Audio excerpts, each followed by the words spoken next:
నాకు కొట్టినారు ఆయన తలాగిలా మొత్తం పగిలింది. ఇంకా స్టిల్ చెప్తాడు 4 సార్లు గెలిచినాడంట, పిన్నెల్లి అమాయకుడంట, శుద్ధపూస అంట.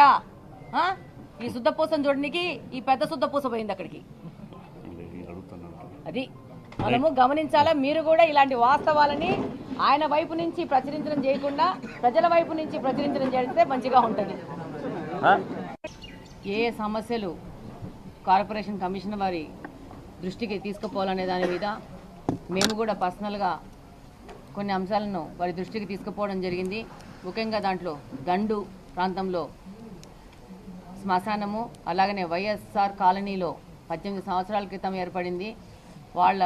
మా క్యాంపెయినింగ్లో వాళ్ళకి శ్మశానం కావాలని వాళ్ళు మమ్మల్ని అడగడం జరిగింది. దాని మీద కూడా అక్కడ కూడా శ్మశానం గురించి మాట్లాడడం జరిగింది. అలాగనే నకాష్లో